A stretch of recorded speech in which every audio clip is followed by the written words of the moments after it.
Bienvenidas a este espacio que hemos creado para dar a conocer historias de grandes mujeres que han tenido que mover montañas para llegar hasta donde están hoy. En esta ocasión nos acompaña una invitada muy especial que nos recuerda que valorar nuestras raíces, desarrollar autoconfianza es importante para alcanzar cualquier sueño que nos propongamos.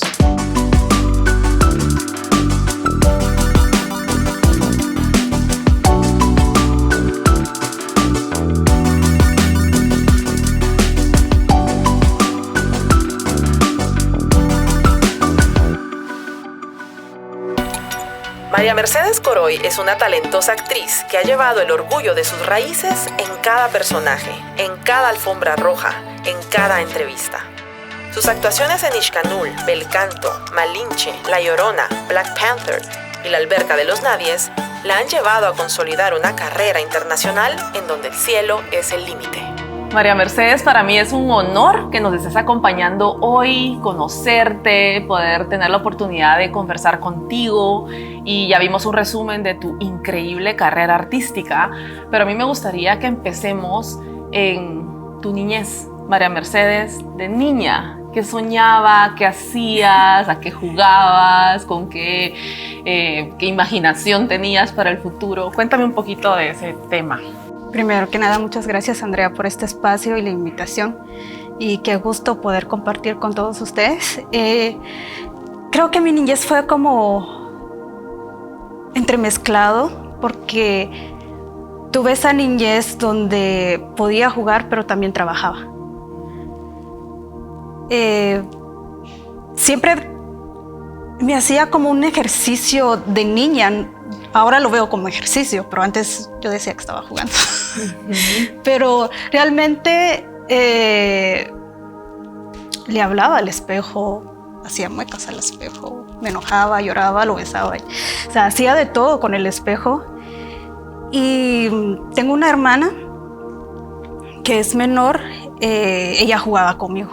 Entonces a veces ella le hacía como de mi hermana, de mi mamá, de mi pareja, de todo. Entonces como que si montábamos una escena, pero en ese momento nunca sabía qué era, que estaba haciendo actuación en su momento, pero para mí era un juego. Y la parte de estudiar, entré a primaria y todo esto. Ya en las vacaciones siempre me dedicaba a ayudar a mi mamá. Ella vende en Palín Escuintla, entonces esas temporadas siempre íbamos. Y nos quedábamos una semana completa allá. Los fines de semana regresábamos a casa, entonces era esto. Y ya después tengo dos hermanas mayores que se fueron, decidieron tener familia, entonces para mí se complicó estudiar. Entonces era como un dilema para mí, porque estaba en medio de mi papá y de mi mamá, porque salía de clases, hacía las tareas y mi mamá me decía, ¿pero quién me va a ayudar? Porque ya, o sea, la única mayor que quedaba era yo. Entonces, ¿cuántos hermanos tienes? Somos 9.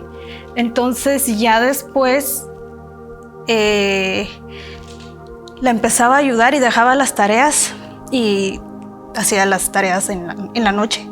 Y ya en la noche mi papá llegaba, ¿y qué hiciste todo el día? O sea, ahorita la noche es para descansar. Entonces yo, ¿hago la tarea o no hago la tarea? O sea, ¿en qué momento me voy a acoplar? Hasta que decidí dejar de estudiar. Y a todo esto también tenías hermanos en casa. Sí. Pero era solo tú quien ayudabas en los quehaceres de casa. Sí. Entonces, porque la otra era más pequeña, entonces la única mayor era la que quedaba, era yo. Entonces ya es como, ¿qué voy a hacer? ¿Qué decisión voy a tomar? Entonces dejé de estudiar. Dejé de estudiar y empecé a ayudar a mi mamá. Entonces estaba todo el tiempo completo con ella. Los días que no me tocaba vender, quedaba en casa, entonces atendía en la casa. Y cuando iba a vender, pues me dedicaba a eso. Hasta llegó un cierto punto donde decía, yo no puedo pausar mis estudios. ¿Después de cuánto tiempo de no estudiar? Creo que fue como de 3 a 4 años. y decía, tengo que ver cómo activar mis estudios, o sea, no puedo dejarlo. Y empecé a investigar.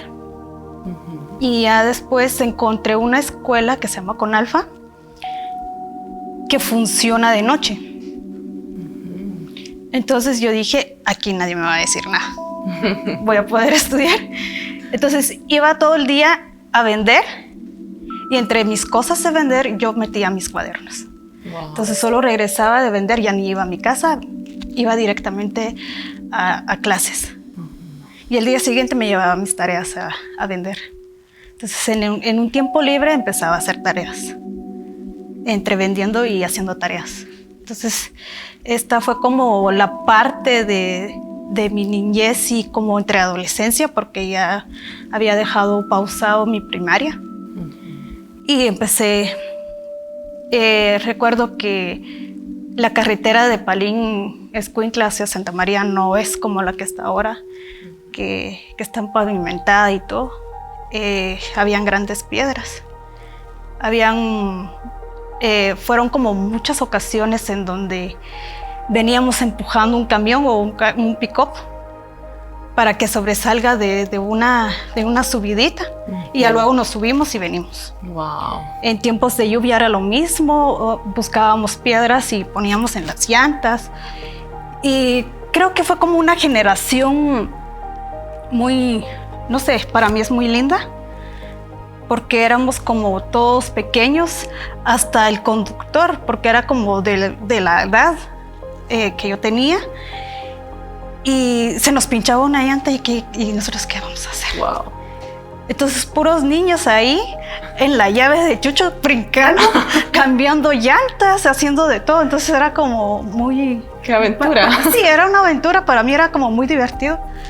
Pero viéndolo a este punto de edad que tengo, es como, qué difícil. Qué difícil. Pero yo en su momento, o sea, no la veía difícil, la veía divertido. E incluso yo me la pasaba así mojada en épocas de lluvia, buscando piedras para sacar el carro y luego montarnos y venirnos a casa. Y entonces fue como, y siempre íbamos dos, mi hermana la menor y yo. Ya después en un momento mi mamá nos llegó a separar. Entonces ya un día iba ella, mi hermana y el otro yo, y al siguiente iba mi mamá. Entonces intercalábamos y ya uno se quedaba descansando en casa, haciendo otras cosas y así seguíamos. Hasta que creo que fue en Ágata, que íbamos todavía las dos, que nos quedábamos atrapadas en Palín y no teníamos a dónde ir. Recuerdo que venía la correntada y en ese entonces el local de mi mamá todavía estaba a orillas de la carretera de Palín que va para Escuintla. Y solo veía las correntadas que venía y mi hermanita estaba súper asustada. Wow.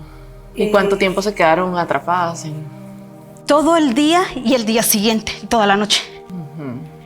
Y yo recuerdo que me decía, solo quiero irme a casa. Y yo, ¿cómo la voy a llevar a casa? O sea, veía las piedras que venían y nosotros seguíamos en el local porque no podíamos salir. Habíamos llamado al pick-up que siempre nos llegaba a traer y decía que se había quedado atascado en algún lugar en el camino y que se regresó el chofer y dejó tirado el carro porque ya estaba pero súper peligroso. Hubo alguien que nos conocía ahí en el mercado y nos recogió a todos los del mercado y nos llevó a su casa.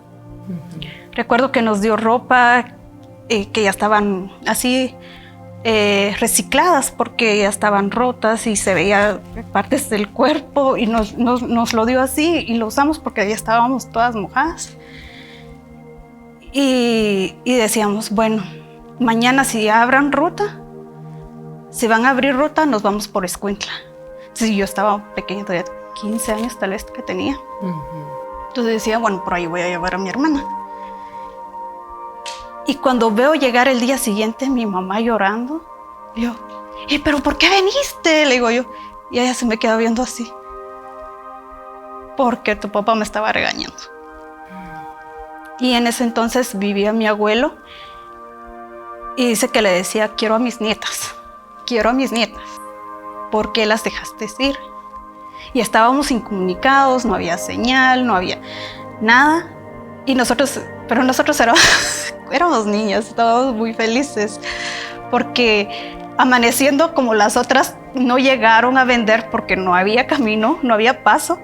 Entonces nosotros abrimos y pues terminamos toda la venta. Nosotros estábamos felices. Es como que yo le digo, ¿pero por qué viniste? Si nosotros ya terminamos de vender, le decía yo a mi mamá. Y me dice, es que me están regañando, que sin ustedes no me dejan entrar a casa. Wow. Y yo, ¿en serio? Sí, por eso vengo. Ah, pero mira, nosotros ya vendimos todo. Qué bueno, ya estaban listos igual para regresar. Sí, y mira, ya están abriendo camino aquí por Escuintla, pues yo me la iba a llevar a mi hermana. Entonces, agarramos esa ruta justo con mi mamá y con otras mujeres. Y recuerdo que, no sé si es por el rodeo, que estaban como queriendo pasar los pick-ups, pero les decían, pero si llevan a esta cantidad de personas, sí pasan. Solo pasan a las personas porque, o sea, el agua se estaba desbordando por donde estaba ese barranco. Entonces, nos metieron a un pick-up a todas, como éramos como 7 personas, entre ella, mi hermana y otra que vendía también en Palín. Y el Señor dijo, no las voy a bajar y las voy a secuestrar. Yo escuché eso. En lo que iba al carro, caminando, yo salté por intuición. Y mi hermana, que se fue hasta el fondo a sentarse, no podía salir y se las llevó. Wow. Y sí se las llevó y ahí nos separamos. Yo estaba llorando porque mi hermana se fue, porque no la pude jalar para quedarse. Pero iba la otra señora que conocía también. Pero lo malo es que como no había comunicación porque no había señal, no sabíamos cómo comunicarnos y cómo estaban. Y es que ella iba llorando también en el carro porque nos separamos. Y el carro dice que siguió y siguió y creo que en algún momento dice que se metió como entre un bosquecito y todo. Y así, o sea, con toda la maldad de secuestrarlos. Entonces dice que habían dos jóvenes también y dice que le decían a mi hermana, no llores, mamita. Si no para, nos saltamos. Entonces estaban organizando ellos atrás. Saltamos en algún momento, vemos que si donde hay grama o algo, nos saltamos. Y en un momento que frenó, aprovecharon en que todos se empezaron a saltar. Y el carro siguió, yo creo que no se dio cuenta cuando ellos saltaron. Wow. Definitivamente no, me acabas de poner en la mente una escena que es posible vivir en Guatemala y que es parte de tus orígenes, de tus memorias de niña, adolescente en este caso. Y viniendo de un momento o de una realidad más bien tan retadora. Yo, pues, viéndote llegar a Hollywood, a representar a nuestro país como mujer y siendo este gran orgullo, o sea, me da tanta inspiración y esperanza de que a pesar de que los orígenes sean tan retadores, se puede llegar tan alto. Entonces, gracias por habernos contado esta historia, de verdad que increíble, qué bueno que no pasó a más. Me gustaría saber en qué momento imaginaste que ibas a actuar, qué momento dices, quisiera ser actriz. Creo que a esa edad, o sea, no sabía que quería ser actriz, pero que me encantaba actuar, porque ya estaba en obras de teatro. Ya estaba en un grupo que se llama Pastoral Indígena, que se dedica a hacer teatro y danza. Creo que ese grupo se disolvió porque ya todos decidieron otras cosas, entonces cada quien se fue por su lado, pero en su momento existía este grupo que hacía eso y que la libertad y lo más bonito que fue que me dieron mis papás. O sea, la libertad de hacer lo que yo quería. Entonces, ellos siempre me apoyaban. Y le decía, mamá, necesito conseguir un vestido, porque recuerdo que La última obra que presentamos en Santa María antes de que llegara Ixcanul fue 500 años. Uh-huh. Entonces estábamos consiguiendo un vestido y mi mamá me dijo, voy a tratar de ver en Palín porque como allá llegan a vender vestidos. Entonces ella me ayudaba a buscar. Qué bueno. Como en la primaria, que era la más callada, era la más tímida, era la que se sentaba atrás. Uh-huh. La que no hablaba casi nada en clases, pero la que sí decían que había un baile, una escena de algo, era la primera que levantaba la mano. Mira, definitivamente ya lo traías y qué bueno que tus papás te hayan apoyado tanto en eso. ¿Qué otras cosas? Hubo como un cierto tiempo en donde mi mamá me dijo, ya no más. Me cuesta conseguir todo. Y yo, va, está bien. Va, ya no. Y al siguiente día llegó con otra nota. ¿Y qué te dije que ya no? Porque me cuesta conseguir. Y yo, ay, lo siento. ¿Qué otros valores o enseñanzas crees que fueron clave que te han enseñado tus papás? Uy, el saber trabajar de todo. Uh-huh. Porque te sé trabajar hasta en la agricultura, como en la casa, como en los tejidos también. Wow. Entonces, es algo que... No tenerle miedo a nada. Y es que hay una frase que siempre decía mi mamá cuando éramos pequeños. Por tu vergüenza no vas a poder comer. O por tu vergüenza no vas a poder hacer lo que quieres. Quitarse la vergüenza, entonces. Qué bueno, qué buena enseñanza. Sí. Increíble. Bueno, ¿cómo fue para ti ya la primera película que Ixcanul? Yo la fui a ver al cine, te estaba contando antes de empezar la entrevista de lo que me marcó la película, de lo que me hizo llorar también, de realizar lo que vivimos en Guatemala. Sabes que mis papás, desde que yo era niña, me llevaban a viajar por todos los lugares en Guatemala y esas experiencias fueron muy importantes porque yo me di cuenta del país en el que vivía, nuestra riqueza natural, nuestra riqueza cultural. Y tengo presente una vez que nos fuimos a Semuc Champey, que estábamos bañándonos en el río Cabón y luego que estaban ahí también niños que se estaban bañando y estábamos tratando de comunicarnos, no nos entendíamos unos a los otros, pero sabes que jugamos toda la mañana. Y yo decía, mi país es impresionante, es toda una aventura.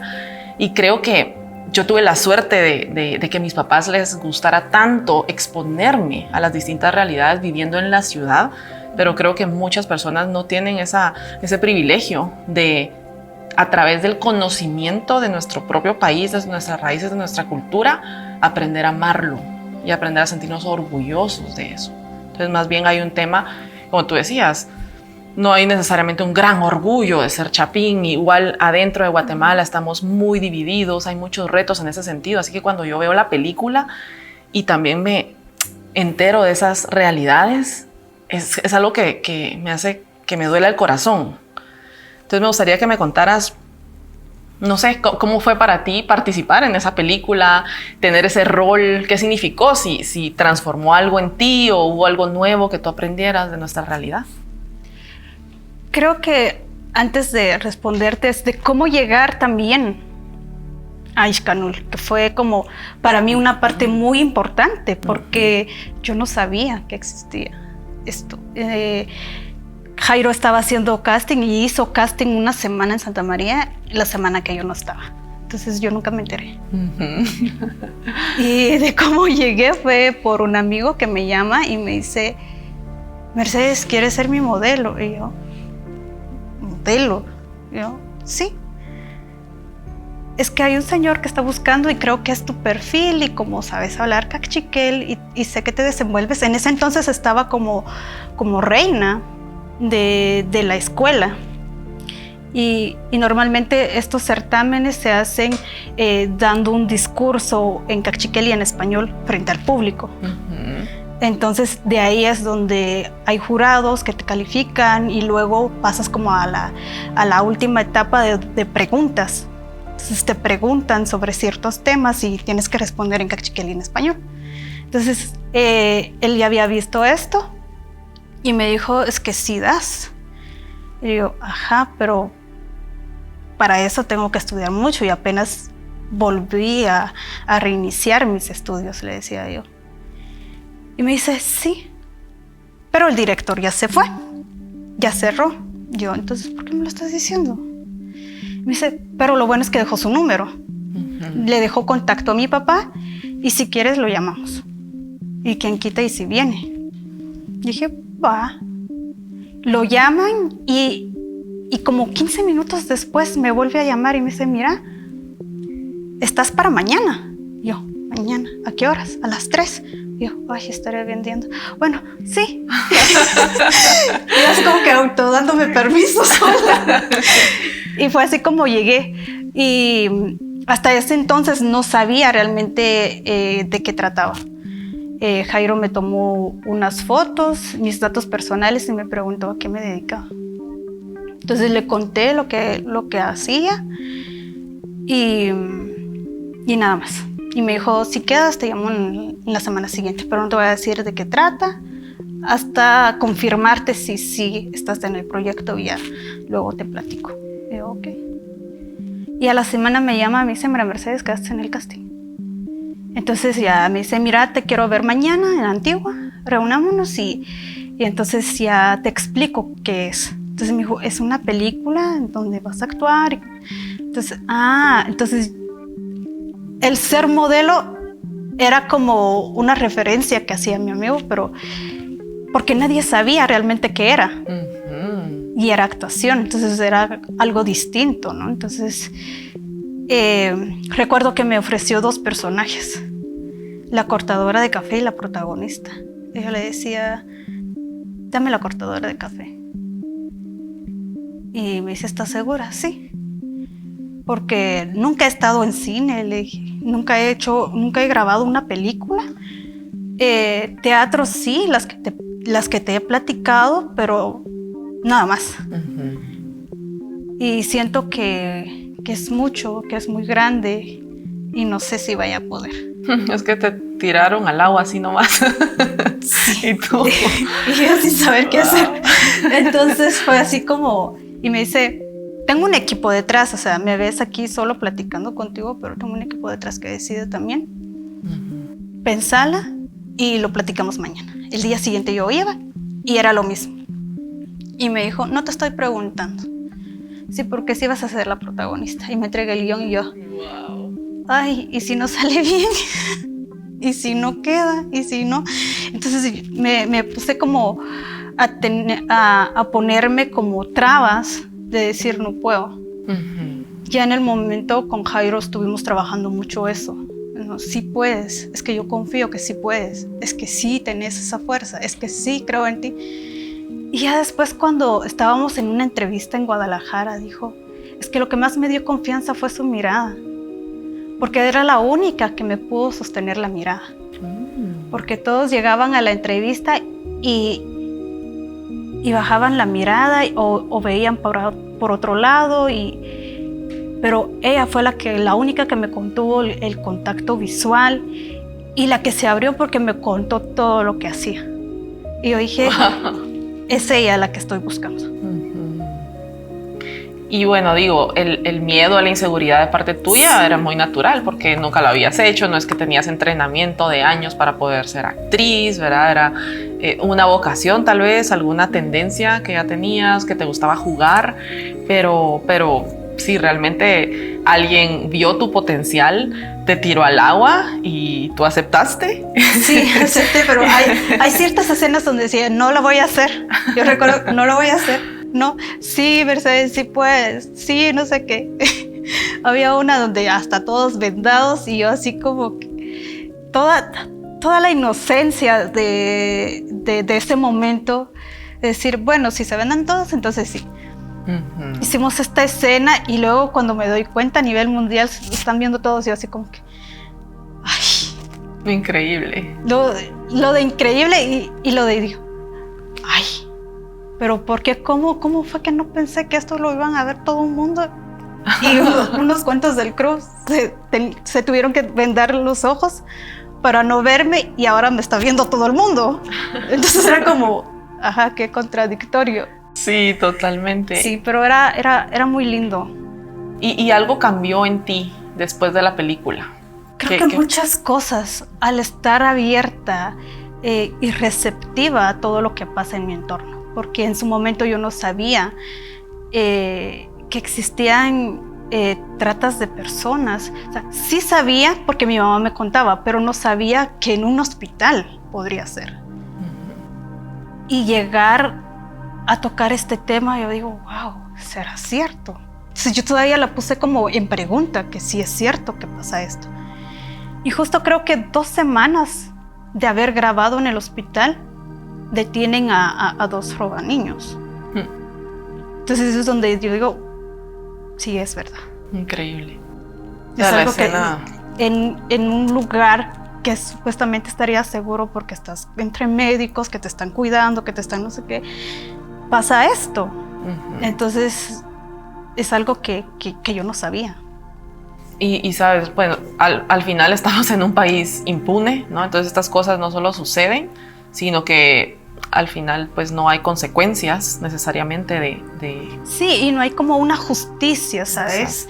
De seguir este proceso de denuncias en donde se siguen los casos, sino le dan carpetazo y ahí muere. Y esto es lo más lamentable.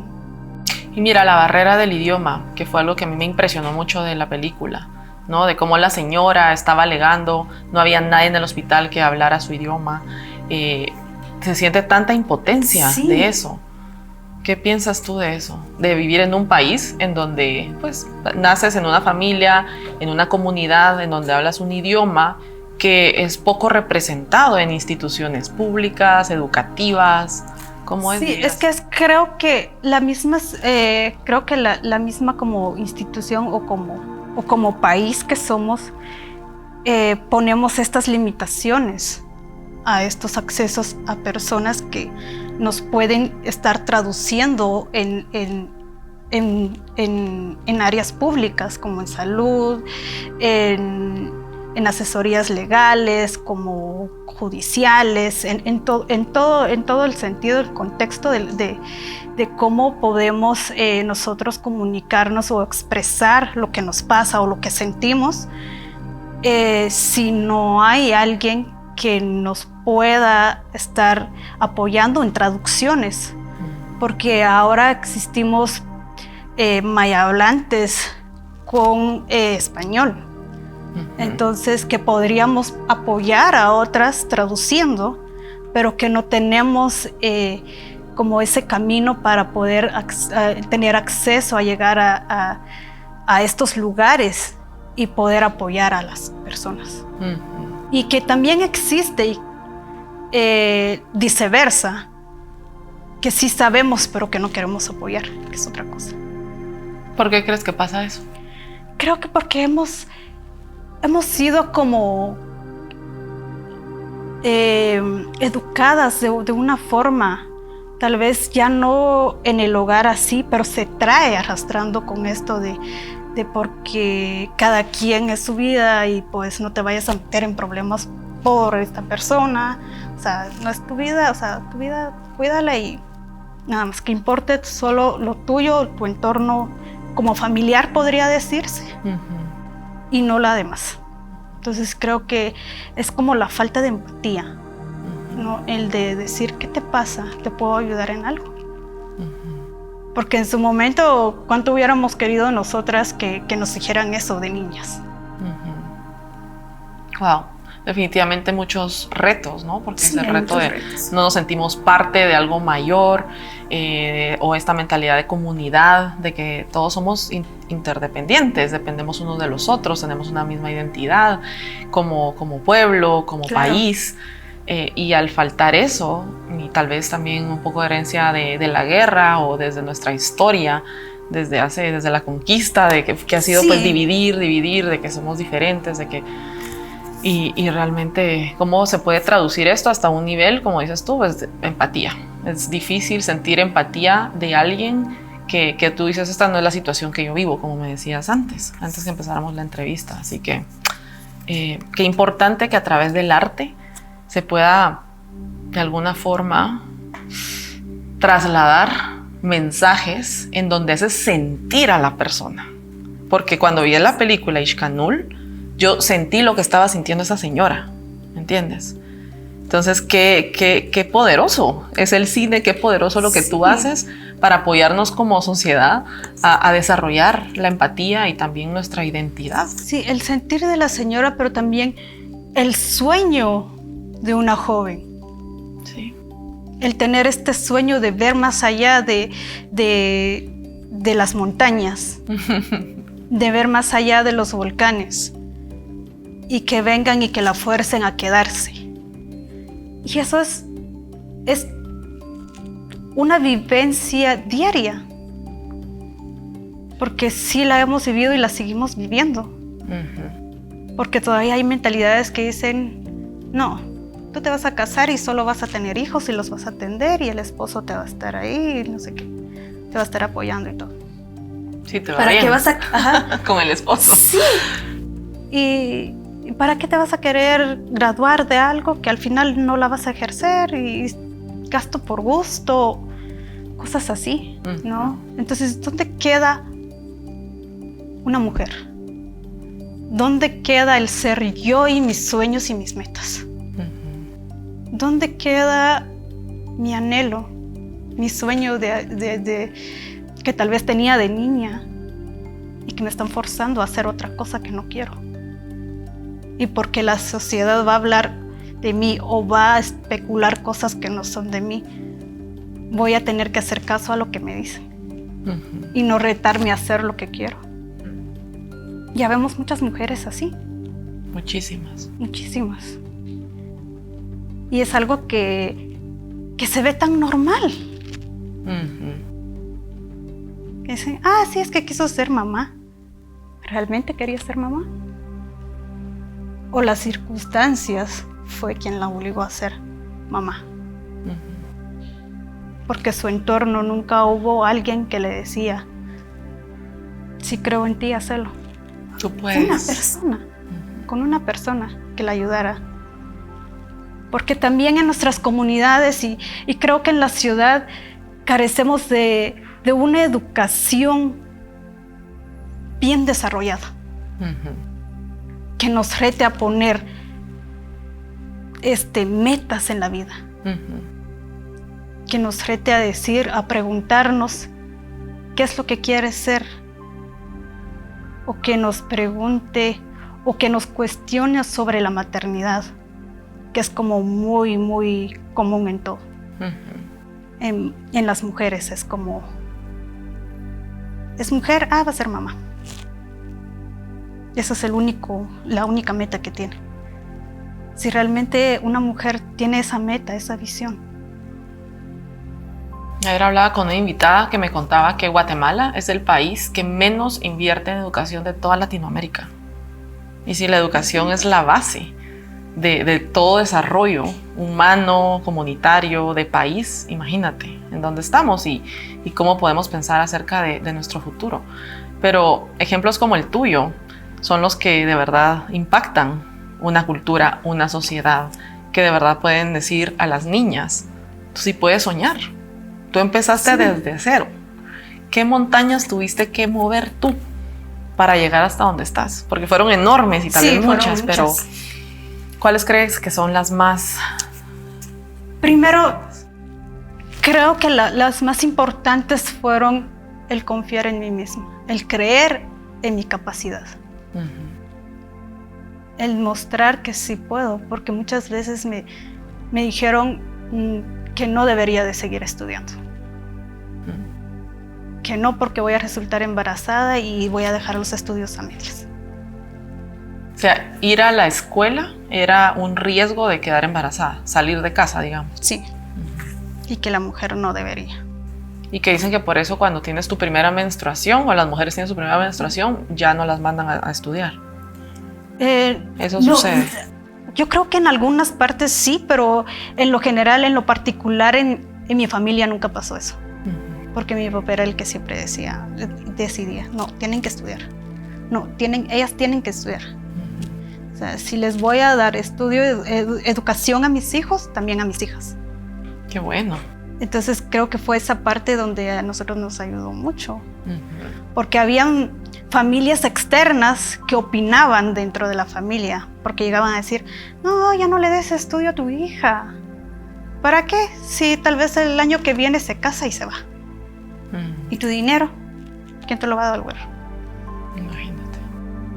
Y mi papá dice, y recuerdo esas respuestas de mi papá, que decía, el estudio es la mejor herencia que le puede dejar a los hijos. Y si ella no lo aprovecha, eso es ella. Pero yo le di.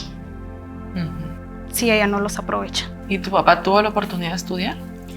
Él estuvo hasta sexto primaria. ¿Y tu mamá? Ella no.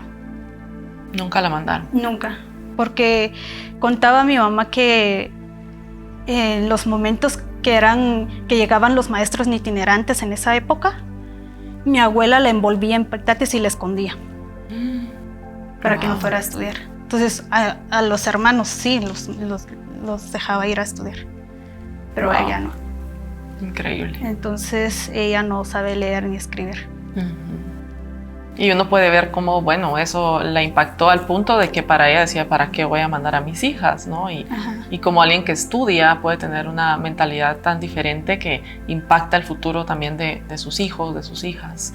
Sí, y también lo lindo de ella es que nunca me limitó. Nunca me dijo, es que sos mujer, ya no sigas. No, ella me estaba apoyando en todo. De hecho, creo que en la primera proyección de Ixcanule ellos estaban y yo estaba asustada, porque yo dije, ya no me van a dejar actuar.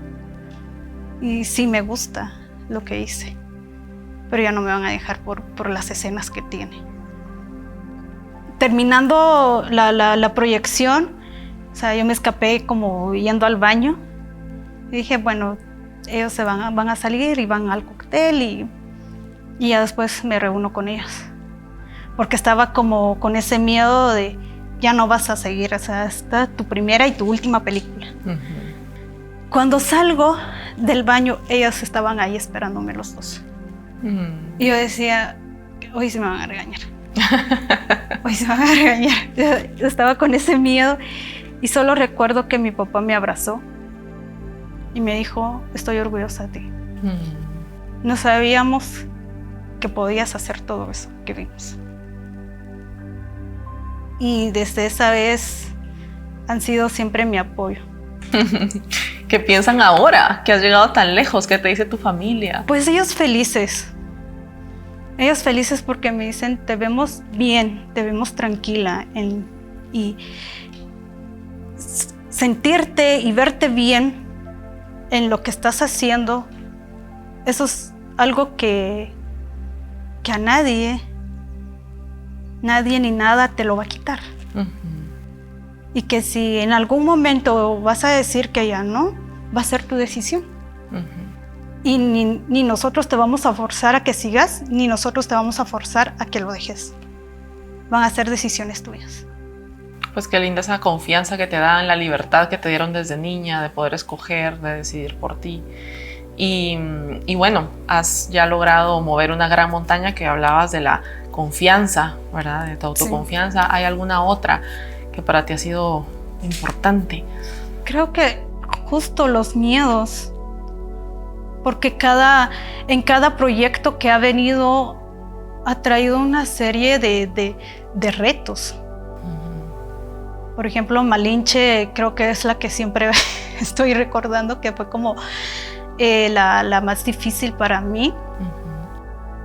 Tener que aprender mis idiomas que en ningún momento las había escuchado porque son de México, como el náhuatl, popoluca, el maya yucateco. Y aparte hablar el idioma español, pero de la época y mal hablada, era otro. Y tenía 2 semanas para aprenderme estos idiomas. 2 semanas como de clases intensivas. Hubo un punto en donde yo ya no, porque eran como estas escenas de la serie, son 10 escenas al día. Y de las escenas no vienen que del día solo va a ser náhuatl, esas 10 escenas, sino va a ser popoluca, náhuatl, maya y español. Una tras otra y así. Y ir cambiando idiomas. Ajá, estar cambiando idiomas.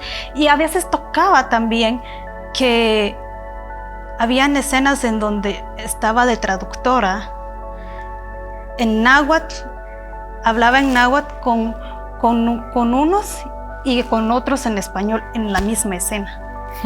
Imagínate. Y me hablaban en español y retrocedía a náhuatl. Pero qué capacidad tienes para los idiomas. Realmente fue muy difícil. Al final creo que llegó un punto en donde yo ya no podía. Era muy cansado, muy cansado. Ya empecé a utilizar apuntador porque ya no daba. Porque sí era muy desgastante y los horarios que teníamos. Entonces, ¿eso todo lo grabaste en México? Sí. A veces salíamos a las 4 de la mañana porque la locación, por ejemplo, quedaba en Zempoala o Puebla, Xochimilco. Entonces teníamos que ir temprano para llegar a buena hora en set. Y regresábamos llegábamos 11 de la noche a descansar y esperábamos llamado para ver qué escenas vienen y repasarlas. Llegaba un punto en donde yo me quedaba con el guión en la cara, con todas las hojas así, porque ya no podía más. Me imagino. Y al otro día, otra vez. Wow. Entonces sí, era como muy cansado, pero fueron retos que yo decía, en su momento no podía.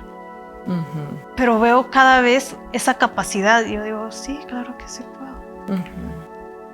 Increíble.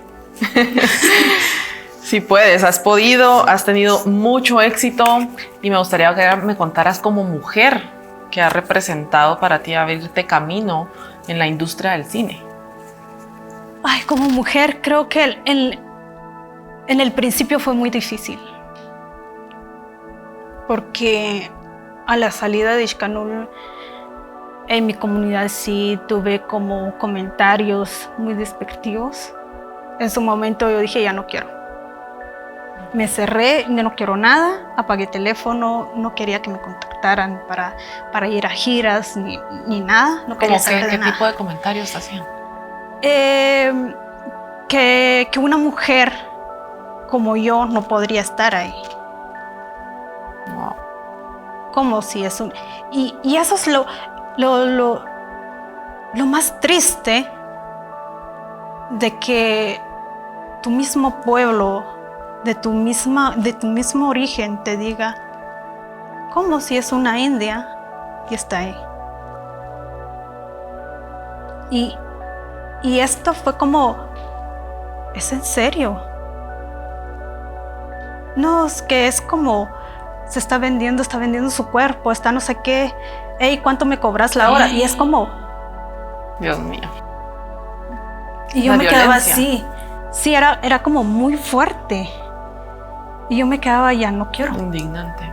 Ya no quiero, o sea, ya ni salir de mi casa quería. O sea, entonces ya llegó un punto en donde yo decía, ya no.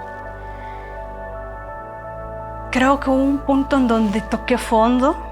Un día lloré. Y recuerdo que llega mi mamá en la tarde y me dice, ¿por qué lloras? Y yo le dije, es que esto y lo otro.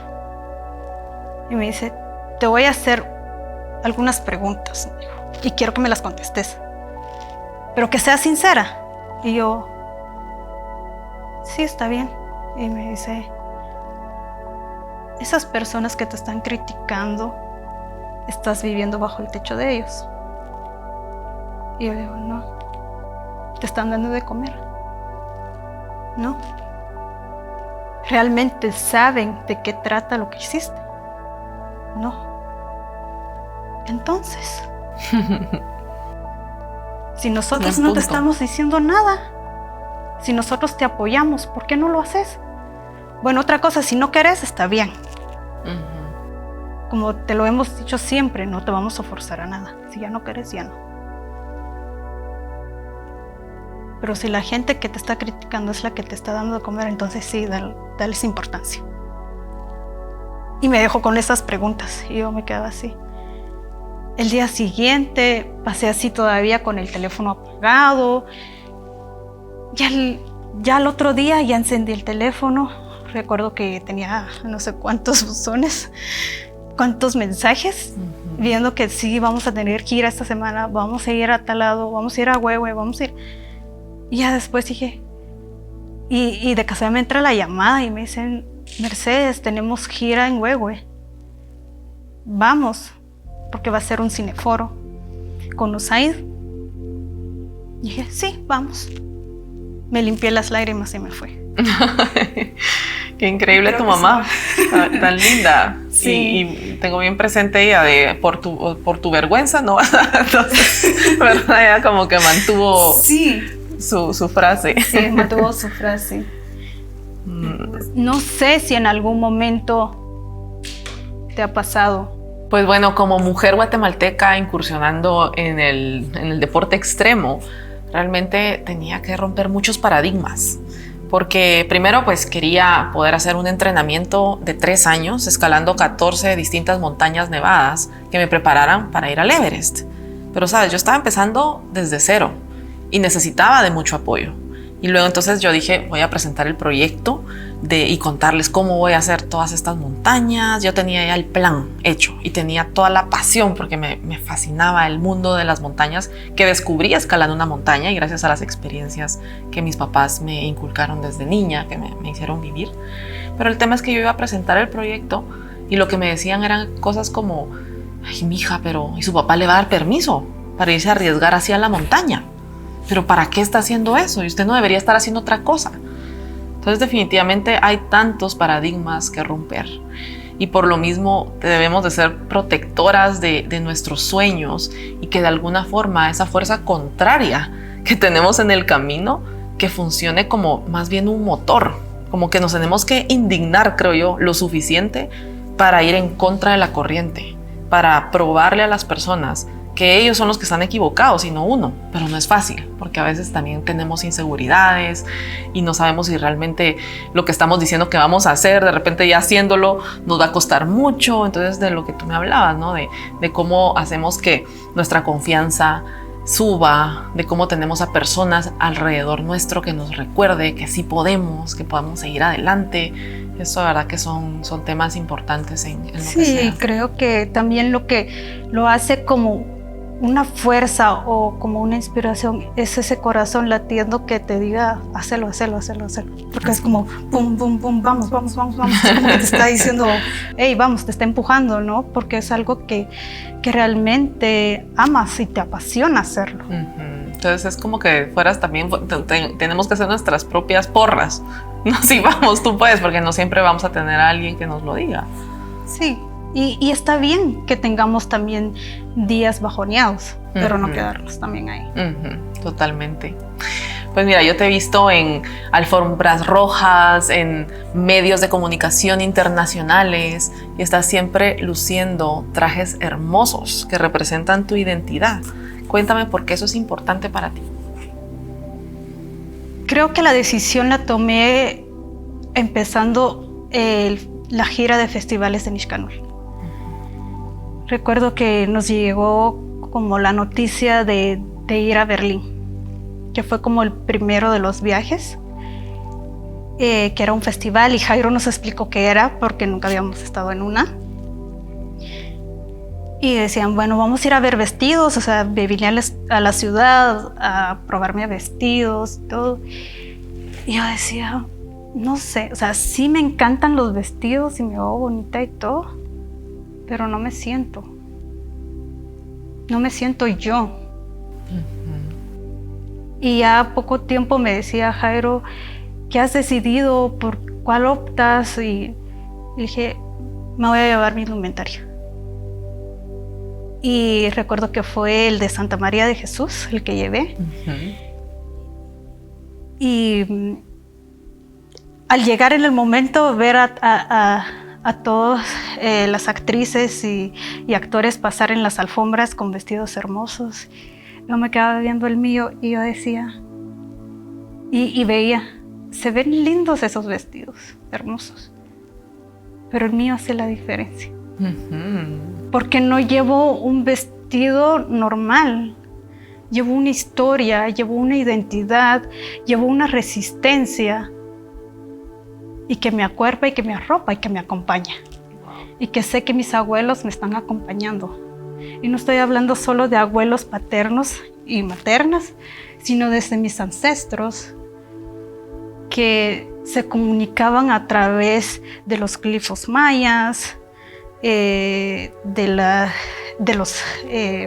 los rombos, porque en la figura, la geometría maya, en la indumentaria de Santa María de Jesús está el rombo, el triángulo, entonces juega mucho la geometría. Y de cómo, y de qué significado tenía cada color. Entonces realmente siento que te da tanta fuerza gracias a la identidad que te da y desde los ancestros, como decías tú, que estás llevando también de alguna forma como su espíritu, su herencia. Su herencia y dignificando su nombre, el esfuerzo que han hecho porque son grandes astrólogos. Son esculturistas, ¿no? Tallaban en piedras y en maderas, en piedras de jade. Sabían mucho, tenían mucho conocimiento. Me encanta. Y este conocimiento, transportarlo a través de las indumentarias en las alfombras, era algo que yo no me podía dejar el lujo de no hacerlo. Yo decía, sí, que conozcan mi mundo. O sea, que más de allá de que se vea bonito los colores, o sea, todo el contexto que tiene. Y qué lindo no tener que cambiar o tratar de pertenecer y darte una identidad distinta para sentirte parte de algo, sino que desde tu autenticidad, desde tu cultura, desde tu identidad, seas más bien tú la que les presenta con orgullo eso.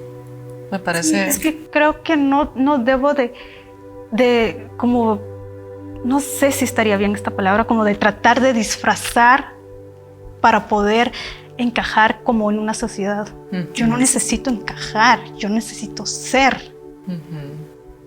Yo necesito que vean a esa Mercedes de cómo se viste todos los días en casa, porque incluso recuerdo que, no sé si fue en México que me preguntaron que si solo para esa ocasión vestía esas indumentarias.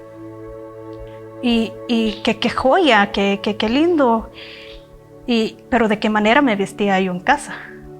Y yo les decía, ¿y estos son trajes de gala? Me decían, no, estos son trajes que yo uso de mi vida diaria. Y parte de los trajes, hay unos que yo los tejo. Wow. Entonces, o sea, tener esta cultura de decir, y lo bonito de abrirse, ¿no? A enseñarle al mundo también las cosas que tenemos. Definitivamente. Y solo te quiero preguntar esto antes de, bueno, ya ir cerrando nuestra hermosa conversación. ¿Qué se sintió para ti participar en Hollywood? Ay, no me lo creía. Y yo creo que aún no me lo creo, porque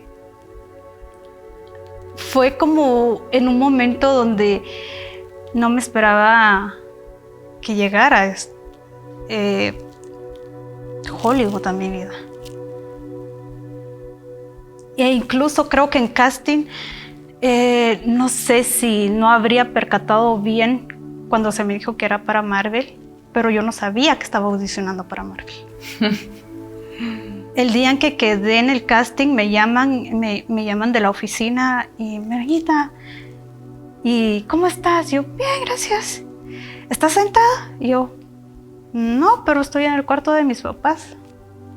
Ah, si tienes silla cerca, siéntate. ¿Qué me está diciendo eso? Y yo, va. Y me dice, ¿estás sentada? Sí. Y me dicen, quedaste en el casting, felicidades. Y yo, gracias. Y así todo lo normal, gracias. Así que, Mercedes, en el casting quedaste. Sí, gracias.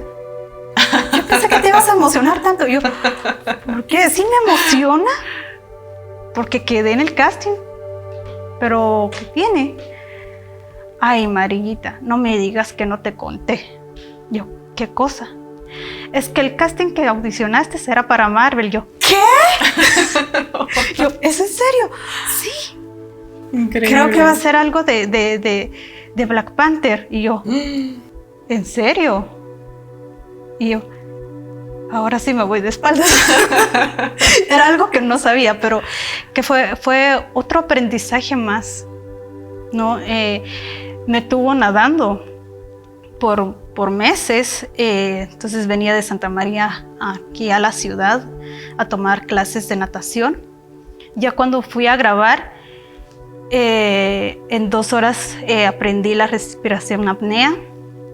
Wow. Y cuando empezamos a grabar, aguantaba 30 minutos. Poco a poco fue subiendo y llegué a 2 minutos 30 bajo el agua. Que esa fue la escena que hiciste en la película. Sí. Increíble. María Mercedes, qué lindo haber conversado contigo, qué lindo poderme sentir orgullosa y celebrar tus éxitos, que deseo que sean muchos más. Gracias.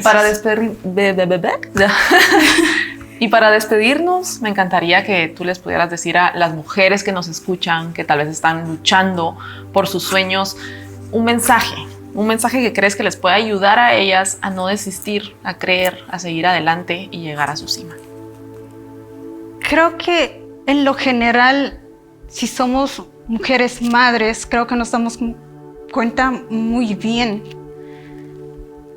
de que somos capaces de todo.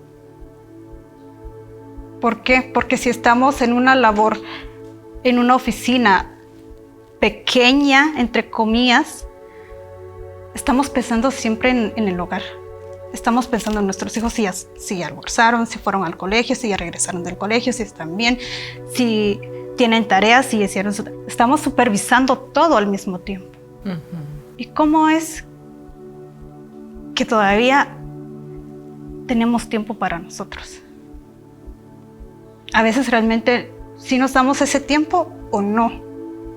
Que es como una pregunta que quede y que nuestras mujeres se pregunten eso, ¿no? Y que se han visto y han valorado su capacidad.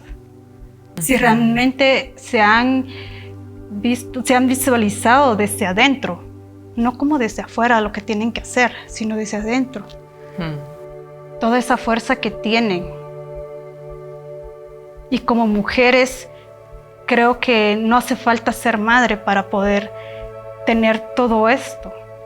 Porque tenemos como un sentido extra el de decir, ya va a llegar mi papá, ay, mi hermano no sé qué, pero estoy trabajando también, pero siempre pensando en los demás. Siempre pensando en los demás. Y no muchas veces olvidándonos nosotras mismas. Sí. Y darnos ese tiempo para nosotras, pero también cuando decimos ya no podemos, solo pensemos en todo lo que estamos haciendo. Uh-huh. O sea, visualicemos hacia atrás. Uh-huh. Ese ejercicio de ver y cada cosa, por más pequeña que sea para muchos, para nosotros es muy grande. Uh-huh. Para nosotros es inmenso porque en los momentos, ya sea difíciles o felices, hemos tenido que ver cómo sobrepasar o sobrellevar ciertos problemas o ciertos asuntos. Uh-huh. Y que sin sentir la hemos sobrellevado, la hemos sobrepasado. Y que en otro momento nos estemos sintiendo desvalidas. ¿Por qué no recordar esos momentos? Uh-huh. ¿No? Como Mercedes de esta niña que en su momento se divertía empujando carros, pero que ahora analiza y dice, wow, o sea, de pequeña de verdad hacía eso. Uh-huh. O sea, cargaba llantas y pesaban tanto y era una niña, ¿cómo, o sea, de dónde sacaba esa fuerza, no? Uh-huh. Entonces, ver esas fuerzas que tenemos y en las cosas que hemos hecho. Me encanta. Muchísimas gracias de verdad por el espacio, por poder abrir tu corazón, contarnos desde tu niñez hasta hoy. Me gustaría obsequiarte un pequeño regalito de parte nuestra. Es un amigo que, bueno, es muy talentoso, es un artista también que hace ilustraciones, se llama Cata y ha hecho esto para ti. Ay, gracias, qué lindo. Gracias. Sí, creo que lo más lindo es recordar que somos volcanes, como mujeres, volcanes dormidos, que no ha querido explotar por el miedo a que dirán. Así que tenemos todo ese magma dentro, listo para poder salir a la luz. Y estar. Sí. Muchísimas gracias, qué Sí, hermoso. gracias. Muchas gracias por habernos acompañado hoy. Si te gustó este contenido, suscríbete en la campanita y sigue nuestras redes sociales. Y deja algún comentario sobre algo que te haya inspirado de esta entrevista el día de hoy. Y no te pierdas el próximo episodio de Mujeres que Mueven Montañas.